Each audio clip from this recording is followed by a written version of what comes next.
All right, it is really exciting to be here. I'm honored to be on the same stage as Brett and Bonnie. And who's excited for some examples of all this stuff in action? Yeah? All right. I love dashboards, love geeking out, so I'm going to show you lots of stuff and talk about how we apply these principles at Influitive. What's exciting for me is how much this conference has grown. I was very lucky to speak here as well last year. It was a much smaller venue, much smaller tables, much fewer of you. So I'm excited about all the conversations we're going to have today, tonight, about all these things. And I can't wait to see all your presentations as well. So before I get going, I do have one important takeaway for you. If you take away one thing from this lesson, from this talk, is that Canadians spell offense and defense differently. We have a C instead of an S. So I know I'm in California, so I've adjusted the slides appropriately, but if you see any mistakes, please know that's why I talk funny. All right, setting the stage, Influitive. This has been a very abridged version of our story.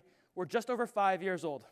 We do customer advocacy software. We help companies mobilize their customers to get more referrals, reviews, case studies, testimonials, all those things that customers love. We're very marketing heavy. Our CEO and founder was a founder of Eloqua. We have a really strong demand generation focus in our team. We invest very heavily in marketing.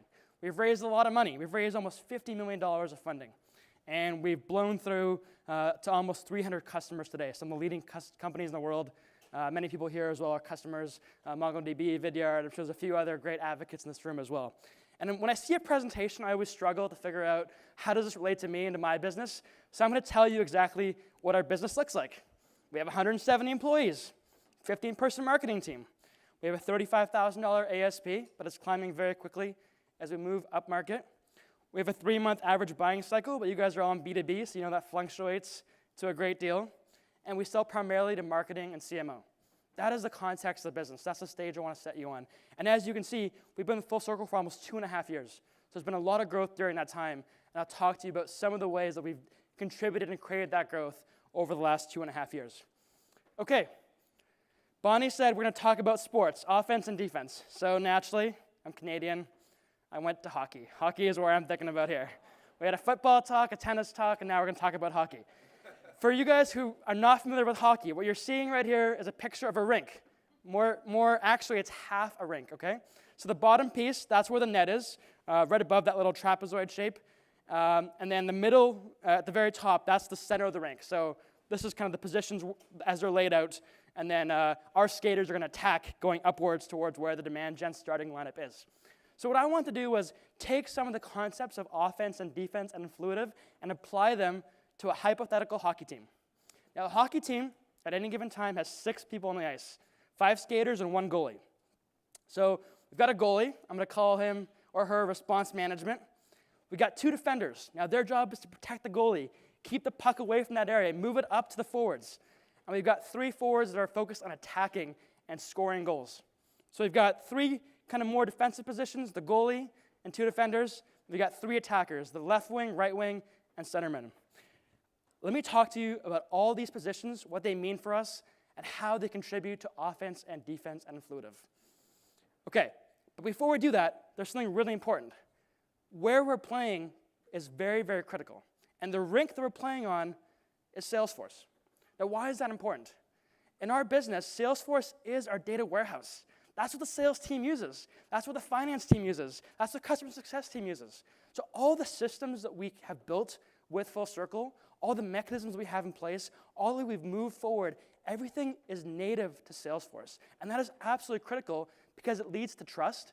It makes it so easy for anyone to access that information and create transparency in the organization. And best of all, when you want to manipulate your data and pivot it across other fields that also exist in Salesforce, it's easy because the data is already there. So we've got our hockey team. We're playing in the Salesforce rink. Let's get started. Our goalie. The goalie is the most important position. I don't care how good your forwards are. If your goalie can't stop pucks, you're going to have a really bad time winning games. And our goaltender is response management. For anyone that's dealt with Salesforce, you know that the first question that you have when you think about why and how the system is architected, you think to yourself, why can I not have leads and contacts in the same report? That is so stupid. Whoever designed this is a terrible human being, right? Yes? I hear applause. That's a good sign. So, what does that mean? Full Circle has crafted an ingenious way of solving that problem. And that problem is the campaign member object. So what does this mean specifically? It means that anytime a lead or contact, doesn't matter which one it is, does some sort of action, they download an ebook, they attend a trade show or webinar, they speak to us, they fill out a form on our website, they get added to a specific campaign for that action, and then a campaign member is created. Essentially, the data that is important from that lead gets pushed over the campaign member objects, and then we have a whole bunch of campaign members. Now, what is so great about that? Well, we can run a campaign member report. I know that sounds like a really simple thing, and you're wondering why this is important. This is an absolute game changer for our business. It means that you no longer have to have two separate reports. All the information, doesn't matter if you live in a universe that is primarily leads or primarily contacts or both, they all work together. And over the 2 years that we've been using Full Circle, we've expanded this campaign member object immensely. It first started with some basic features like demographics and tracking that campaign member over the funnel. Which stage did it reach? How long it took to get there? What are the timestamps behind that? Full Circle leads all that process. But since then, we keep stamping more and more fields to this campaign member. We stamp lead scores. We stamp UTM parameters. We stamp the name of the SDR owner who actually got that campaign member. So we can track batting average and conversion rates for each one of those guys.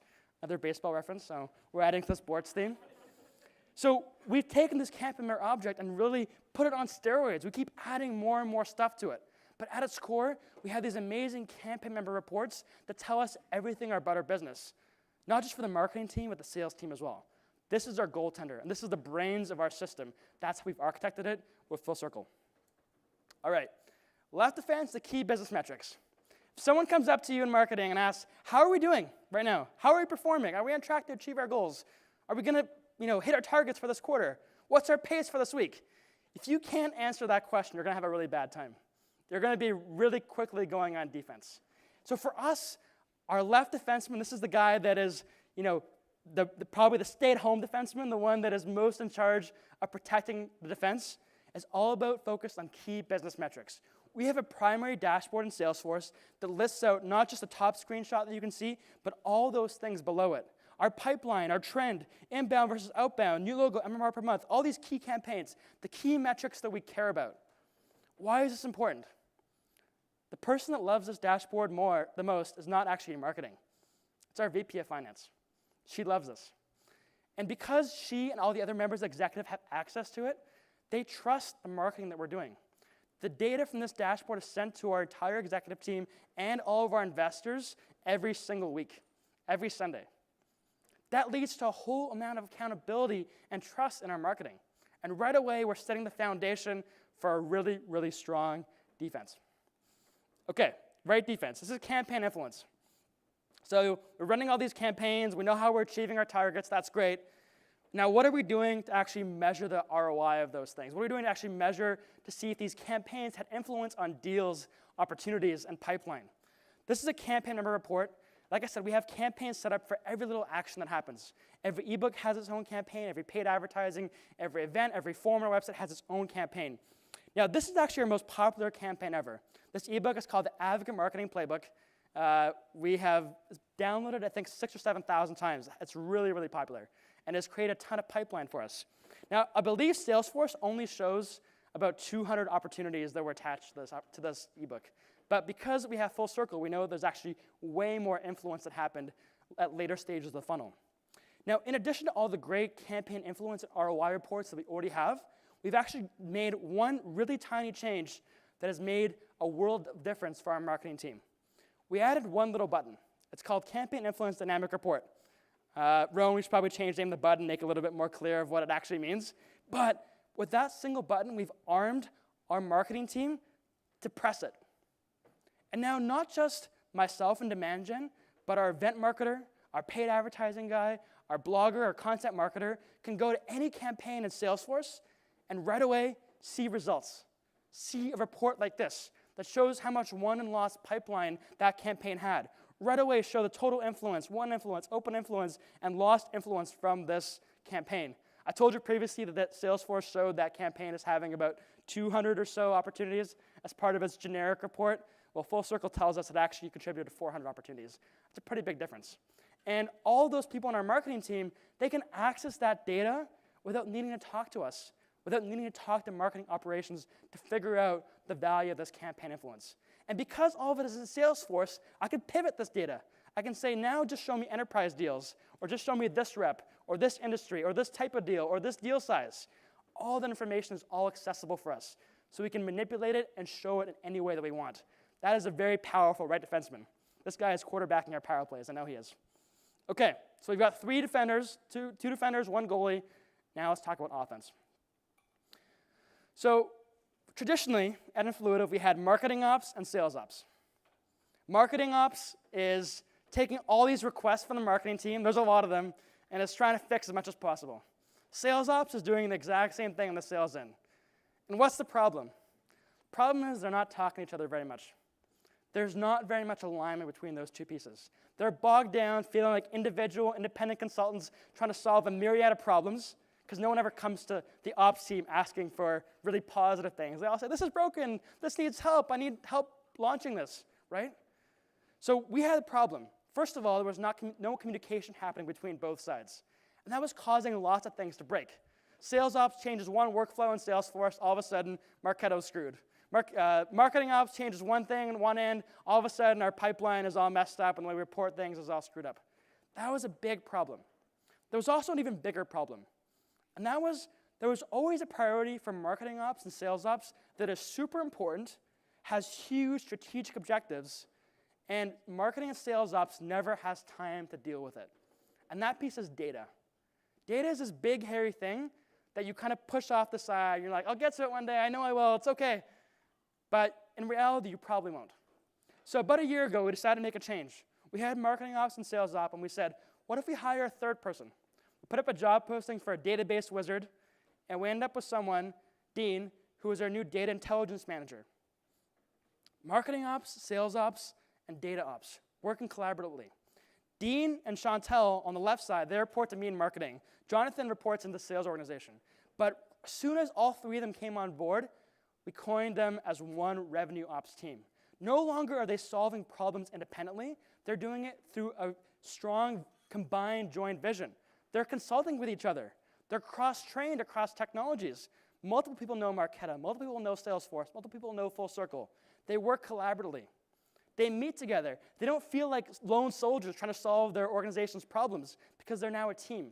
And data is now not just on the back burner, but as a priority. Dean's very focused on how do we append, grow, optimize, and clean up our database. These are important questions. This is the future of marketing and sales ops. We've been inspired by a lot of other companies that have revenue ops teams. Vidyard is doing a great job on that front as well. And I think this is the future of where marketing and sales ops is going. Why? Because combined, the 3 of those people own something like 40 technologies. And we're a small company. We're only 170 employees. They have 40 tools between them in the stack. And those tools don't often see a line between marketing and sales. Those tools cross those bridges, right? And if you don't have a revenue ops team that is thinking collaboratively about those, you're going to have a pretty bad time. OK, this is my favorite. This is right wing. I'm a huge. This is the attacker. This is the stuff that I love. So let me ask you a question. How hard is it for you to understand how your business is changing over time? If you're a B2B company, chances are you have a very long sales cycle, right? You don't have that many deals in a given quarter. And if someone asks you how things are changing, you probably need to wait months and months to get any sort of knowledgeable data about that. It's so hard to see the change. So I come from a B2C marketing background.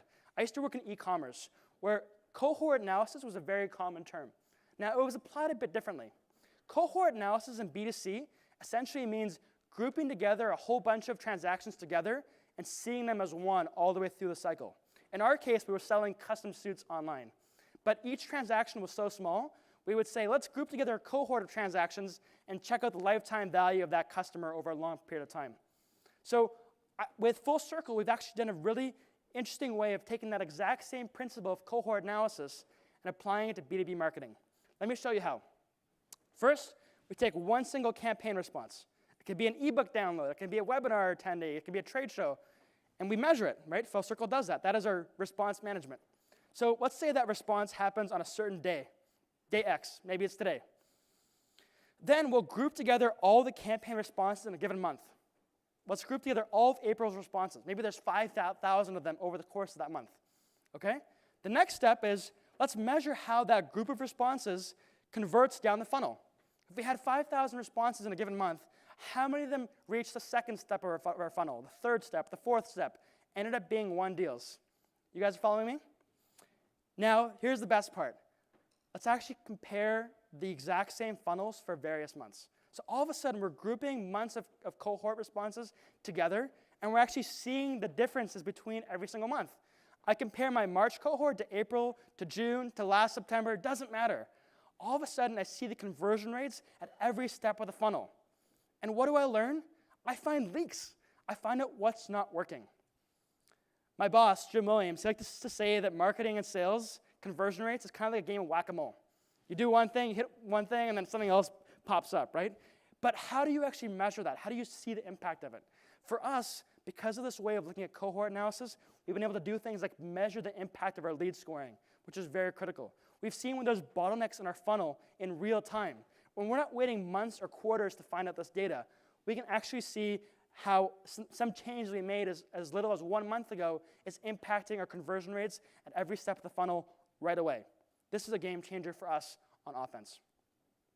Lastly, SDR process. I have a question for you guys. How many of you have SDR or BDR or teleprospecting teams, whatever you call it, that report to sales? Raise your hand. I'm one of those as well. How many of you guys have teleprospecting teams reporting to marketing? Okay, so it looks like about 75% in the sales, 25% on marketing. That's pretty common. I hear the split is somewhere close to 50-50, but I am one of those marketers that doesn't have an SDR team. My SDR team reports into sales. I love them dearly, but I have no power over them, right? And every single month, I am generating 5,000 campaign responses, right? And then I have to trust them to make all these pipeline, right? I can't do it without them. Without this SDR team that reports into sales, I have nothing. I have nothing valuable for the business. So one thing that we've done to really go on offense is figure out how marketing can play a role in improving the SDR process. And here's what we did. We sat down with a cross-functional task force.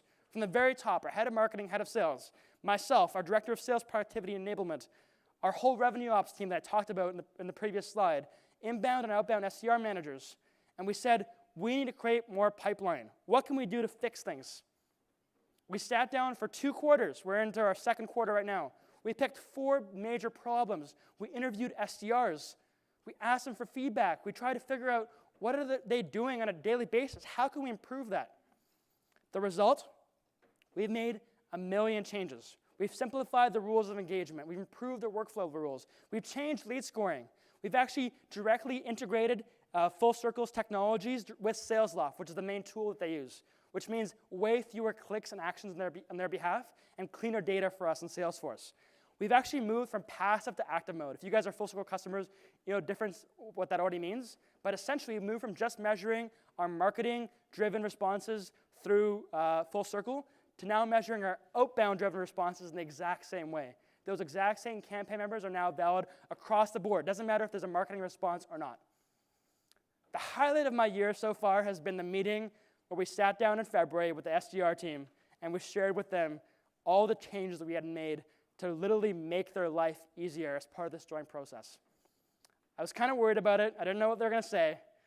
And after the meeting was done, we got applause, actual applause. And as a marketer who is sitting an arm's length away from the SDRs, that feels pretty good. Feels really good. It made me feel that we're actually simplifying these actions. We're crossing the barriers between marketing and sales, and we don't care who the SDR team reports to. What we care about is we have a common goal in this company. We have the same goal for both marketing and sales. We want to create pipeline. We want to create new customers. We want to create new advocates, and it doesn't matter how we do it. Marketing can take all these great processes that we have in place and apply them to the SDR team, and that is real progress. Okay, offense and defense and Influitive. These are the 6 positions that I've outlined. And I think some of them are defensive, some of them are on offense. Now, there is this adage that says that the best defense is a good offense. But I think in our case, it is the complete opposite. I think the best offense is a good defense. And I think it would be very, very hard for us as a company to do all those offensive things if we didn't have the defensive foundations. It would be really hard for us to attack and score some goals if we didn't have the right goalies and defender in place. It would be almost impossible. And to me, when I define what marketing on offense really is, it means taking the knowledge and process and skills that we have as marketers and improving other parts of the organization. This isn't a power grab. This isn't about us increasing our influence or making marketing seem important. I mean, maybe we do have some ego, and we do care about that a little bit. But we know things as marketers that other people in the company probably don't know, right? We probably have the first touch points to many of our prospects into that communication. We probably have awesome data, especially if you're using Full Circle. We have great systems of process. And if we can take that knowledge and apply it to other areas of the business, doesn't matter if we're fundraising or improving our sales process or trying to fix the SDR team, we have an opportunity. We have an opportunity to take marketing on offense. So here's the quick story of our last 2 years, 2.5 years. We've had crazy growth. We've grown our revenue about 10 times. We are now generating about 4,000 to 5,000 inquiries per month for a very new category. Customer advocacy is not something that every marketer knows about. We're trying to create a new category, and we're doing a great job through top of the funnel content. And when I joined Influitive, we had 2 AEs and 3 SDRs. Our sales team today is 45 people. Now, the growth is awesome, but here's the testament. We've had this system in place for 2 years. It hasn't blown up. That's pretty amazing considering all the growth that we've had, right? But we're not done yet. Here's where we're skating to next. We're moving from being primarily inbound to inbound and outbound. We think having 2 predictable streams is more important than 1. So we're investing heavily into outbound SDR teams. And like I said, we're arming them with the tools that they need, the same tools we've given our inbound team. We're moving from a top-of-the-funnel content strategy to ABM. Every marketer is talking about ABM right now. It's the hottest thing, I know. But we're thinking about it too. We want to know how we can take our high-level, informative content, all the nets we've created, and turn them into spears for hunting our top target accounts. And lastly, we're investing in new revenue channels. We're getting our BD team fired up with partners and agencies who will drive new business our way. Our customer strategy team is focused on upsell and growing into accounts and launching with new divisions. Both of those groups need the same processes and skills and technology and tracking in Salesforce the same way that marketing and sales already has. They need us to help them create that system in place, and marketing can help. If you have any questions, I'm going to be here all day. I love talking about all this stuff. I'm happy to whip open my Salesforce, start showing you dashboards, and talk about any of these things. I'm really looking forward to being here and chatting with all of you. Thank you so much.